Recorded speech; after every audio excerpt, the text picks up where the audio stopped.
ये कहानी है एक छोटे से गांव सरसपुर की।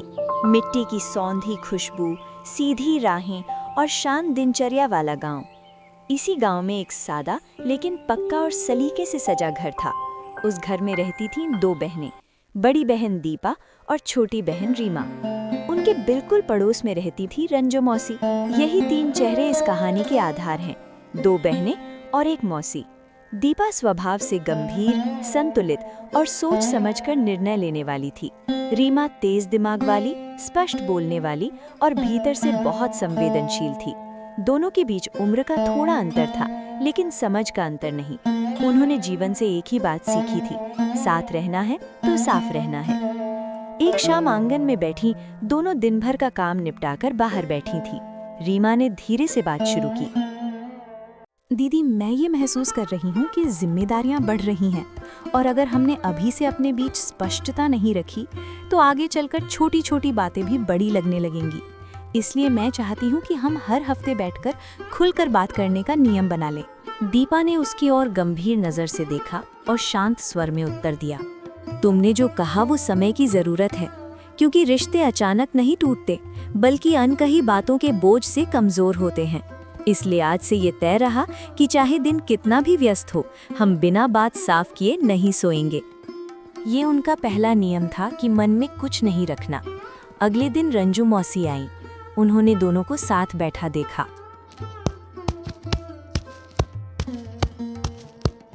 बेटियों, साथ रहना आसान तब तक लगता है जब तक परिस्थितियां सरल हों, लेकिन असली ताकत तब दिखती है जब विचार अलग हों और फिर भी सम्मान बना रहे।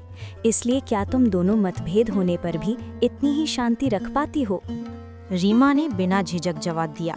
मौसी, हमारे बीच विचार अलग हो सकते हैं, लेकिन हमने ये ठाना है कि तर्क में आवाज ऊंची नहीं होगी और निर्णय हमेशा साथ में ही होगा, क्योंकि एक की जीत और एक की हार हमारे घर को दो हिस्सों में बांट सकती है। और हमने ये भी तय किया है कि गलती जिस किसी की होगी वो स्वीकार करेगा, क्योंकि सच्चाई छिपाने से सम्मान घटता है और स्वीकार करने से भरोसा बढ़ता है। इसीलिए हम साफ रास्ता ही चुनेंगे। मौसी ने संतोष से सिर हिलाया। उन्हें लगा ये घर समझ पर खड़ा है, अहंकार पर नहीं। दिन बीतते गए, काम व्यवस्थित था, घर में शांति थी। एक दिन हिसाब में थोड़ी गड़बड़ी निकली। राशि बहुत बड़ी नहीं थी, लेकिन बात सिद्धांत की थी। रीमा ने कॉपी सामने रखी। दीदी, यहाँ खर्च के हिसाब में अंतर दिख रहा है और मैं चाहती हूँ कि हम इसे अभी स्पष्ट कर लें, ताकि आगे कभी मन में संदेह ना आए, क्योंकि पारदर्शिता ही रिश्ते की सबसे बड़ी सुरक्षा होती है। अगर ये चूक मुझसे हुई है तो मैं उसे स्वीकार करूंगी, क्योंकि हम दोनों के बीच भरोसा सबसे कीमती है और उसे बचाने के लिए हर छोटी बात साफ करना जरूरी है। इसलिए अभी बैठकर पूरा हिसाब दोबारा देख लेते हैं। जांच हुई। गलती दीपा की थी। उसने बिना बहस किए सुधार किया। रीमा ने गंभीर स्वर में कहा, मुझे खुशी है कि हमने इसे छोटा समझकर टाला नहीं, क्योंकि छोटी दरारें ही दीवार कमजोर करती हैं। इसलिए आगे भी हम इसी स्पष्टता से चलेंगे। उस दिन दोनों ने महसूस किया कि सच्चाई बोझ नहीं, सुरक्षा है। कुछ समय बाद गांव में चर्चा होने लगी, सरसपुर की दोनों बहनें मिलकर सब संभाल लेती हैं। ये बात रंजू मौसी के कानों तक भी पहुंची। एक शाम उन्होंने सीधी बात की।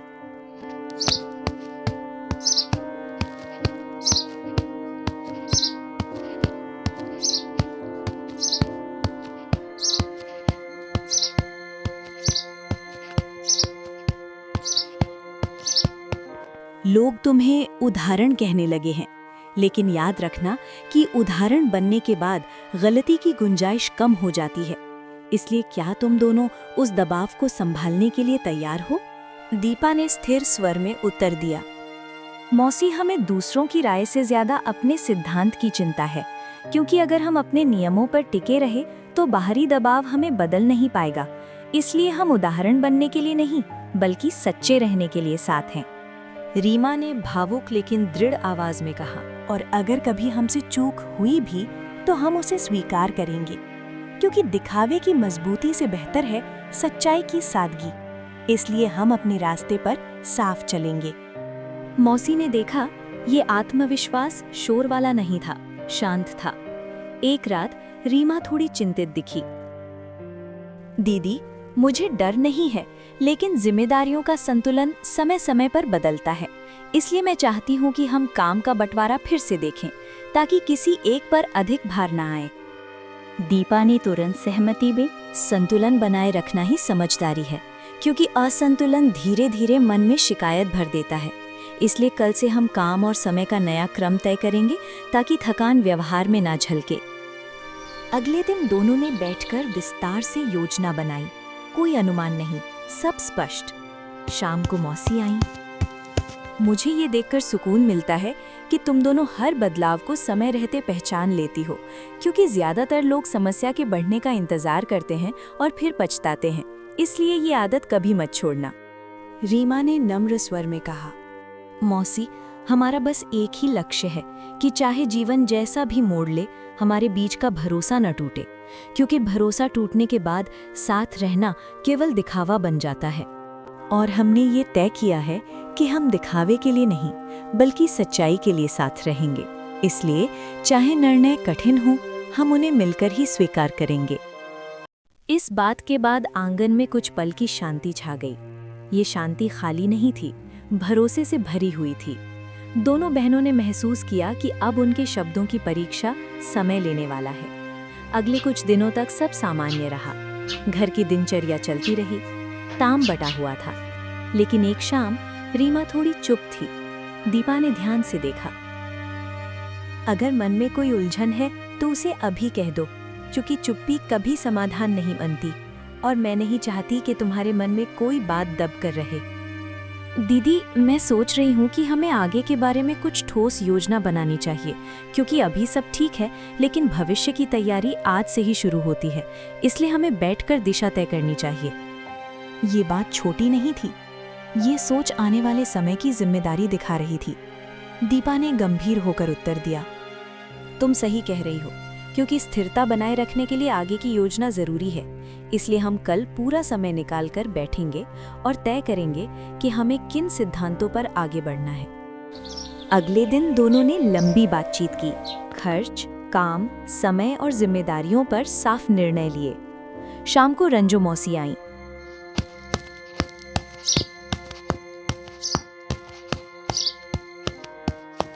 तुम दोनों के चेहरे बता रहे हैं कि आज कोई गंभीर चर्चा हुई है, इसलिए मुझे भी बताओ कि अब आगे का रास्ता कैसे तय किया है। मौसी, हमने तय किया है कि चाहे परिस्थिति बदले या काम बढ़े, हम अपने संवाद का नियम नहीं तोड़ेंगे, क्योंकि वही हमारी असली ताकत है और वही हमें गलत दिशा में जाने से रोकेगा।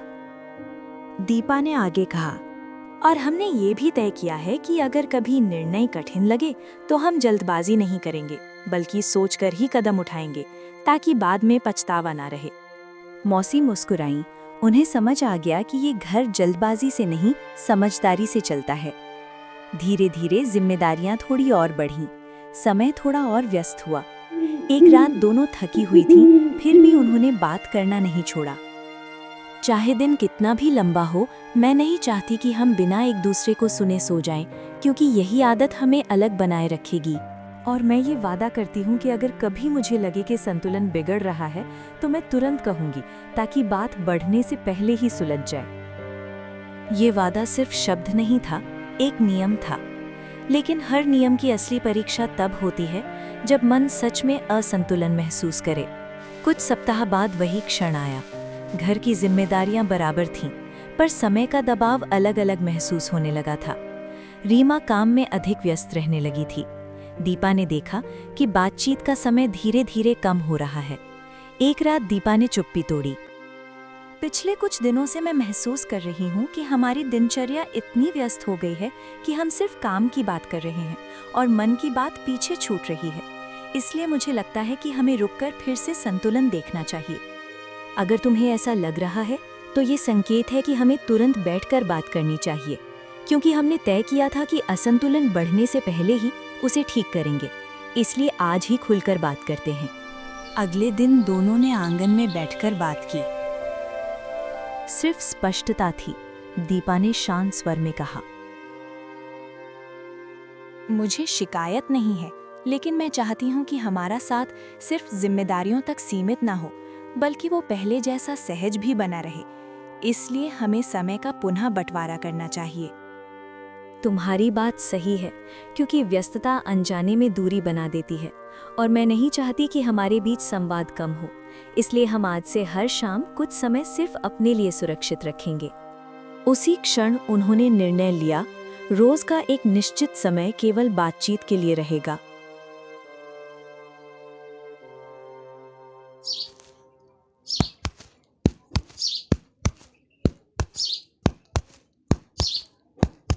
तुम्हारे चेहरे बता रहे हैं कि कोई गंभीर बात हुई है, लेकिन ये देखकर सुकून है कि तुम दोनों के बीच खामोशी की जगह बातचीत है। इसलिए क्या इस बार भी संतुलन समय रहते संभाल लिया गया? मौसी, हमने बस अपने नियम को याद किया और समय रहते रुककर बात कर ली, क्योंकि देर से समझ आने वाली बात अक्सर मन में गांठ बना देती है। रीमा ने भावुक लेकिन मजबूत आवाज में कहा, हमने तय किया है कि चाहे जिम्मेदारियां कितनी भी बढ़ें, हम अपने रिश्ते को पीछे नहीं होने देंगे, क्योंकि यही हमारी असली पूंजी है। मौसी की आंखों में संतोष था। उन्हें लगा ये घर सिर्फ दीवारों से नहीं, समझ से बना है। दिन आगे बढ़े, जीवन चलता रहा, लेकिन अब दोनों पहले से अधिक सजग थीं। वे जान चुकी थीं कि संतुलन अपने आप नहीं रहता, उसे निभाना पड़ता है। और यही सजगता उन्हें अगले निर्णय के लिए तैयार कर रही थी, क्योंकि आगे एक ऐसा मोड़ आने वाला था जहां त्याग शब्दों से नहीं, व्यवहार से साबित होगा। कुछ ही समय बाद वो मोड़ सामने आ गया। रीमा को एक ऐसा अवसर मिला जिससे उसकी व्यक्तिगत सुविधा बढ़ सकती थी, लेकिन घर की दिनचर्या बदल जाती।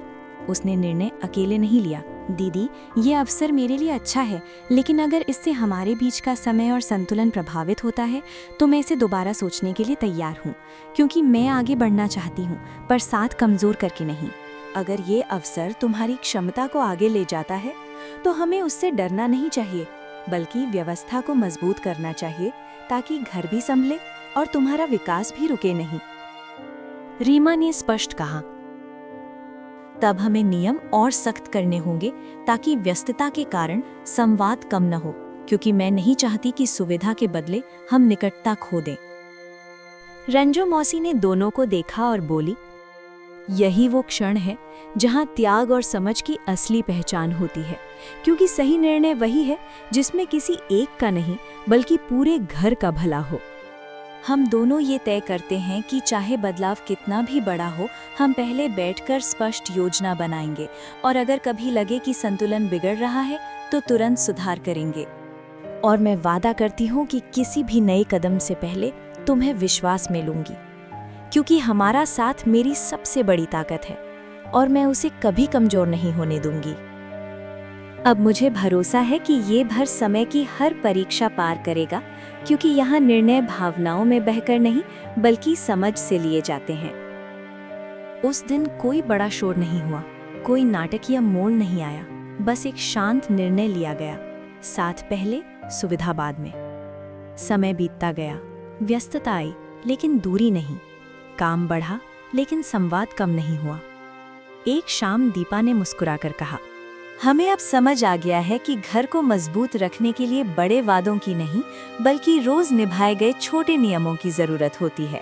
रीमा ने उत्तर दिया, और हमने ये सीख लिया है कि संतुलन किसी एक की जिम्मेदारी नहीं बल्कि दोनों की सजगता से बनता है, इसलिए हम इसे हर दिन निभाएंगे। रंजो मौसी ने अंत में कहा, तुम दोनों ने साबित कर दिया कि सच्चा साथ वही है जिसमें अहंकार नहीं, स्पष्टता होती है, और जहाँ स्पष्टता होती है वहाँ रिश्ता समय से नहीं डरता। सरसपुर का वो घर आज भी खड़ा है, दीवारें वही हैं, आंगन वही है, लेकिन उसकी असली मजबूती उन दो बहनों की समझ है जिन्होंने हर मोड़ पर साथ को चुना, और यही इस कहानी का अंतिम सत्य है। साथ रहना एक बार लिया गया निर्णय नहीं बल्कि हर दिन दोहराया गया संकल्प है।